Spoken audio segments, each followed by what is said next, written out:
IPL 2026కు సంబంధించి Mumbai Indians ఈ రోజు ఈవినింగ్ 2 అఫీషియల్ అనౌన్స్మెంట్స్ అయితే చేసింది.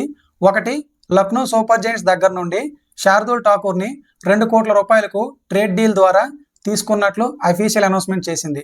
అలాగే గుజరాత్ టైటాన్స్ దగ్గర నుండి వెస్టిండీస్ ఆల్రౌండర్, ఫినిషర్, హిట్టర్ రూథర్ఫర్డ్ను కూడా 2,60,00,000 రూపాయలకు ట్రేడ్ డీల్ ద్వారా తీసుకున్నట్లు అఫీషియల్ అనౌన్స్మెంట్ అయితే చేసింది.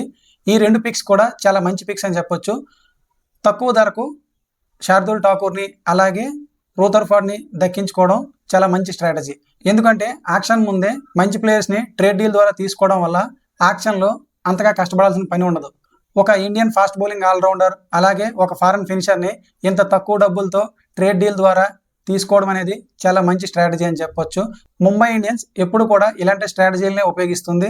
ఇలాంటి స్ట్రాటజీలను ఉపయోగించే చాలా సక్సెస్ఫుల్ అయింది కూడా. ఒకప్పుడు కిరణ్ పొల్లార్డ్ ముంబై ఇండియన్స్కు ఫినిషర్గా ఉండి చాలా విజయాలు అందించాడు.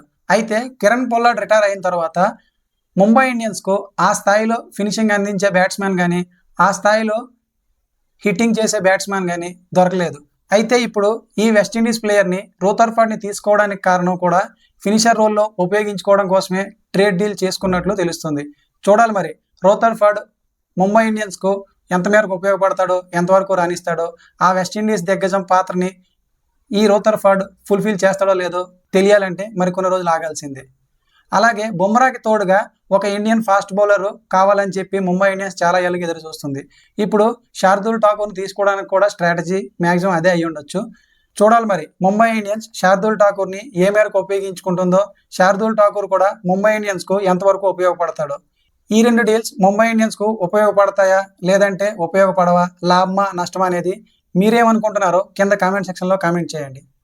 అన్ని ఫ్రాంచైజీలు కూడా మీటింగ్స్ ఏర్పాటు చేశాయి. ప్రతి ఫ్రాంచైజీ కూడా ఎవరిని ఉంచుకోవాలి, ఎవరిని వదులుకోవాలి అని చెప్పి డిసైడ్ అయ్యాయి. వాళ్ళ లిస్ట్ని వాళ్ళు ప్రిపేర్ చేసుకున్నారు. మేబీ రేపు లేదంటే ఎల్లుండిలోగా ప్రతి ఒక్క టీం కూడా వాళ్ళు ఎవరెవరినైతే రిటైన్ చేసుకోబోతున్నారో, ఎవరినైతే రిలీజ్ చేసుకోబోతున్నారో లిస్ట్ని రిలీజ్ చేస్తాయి. అఫీషియల్గా వచ్చాక మనం వాటి గురించి డిస్కస్ చేసుకుందాం. Until then bye bye, signing off Sai Kumar.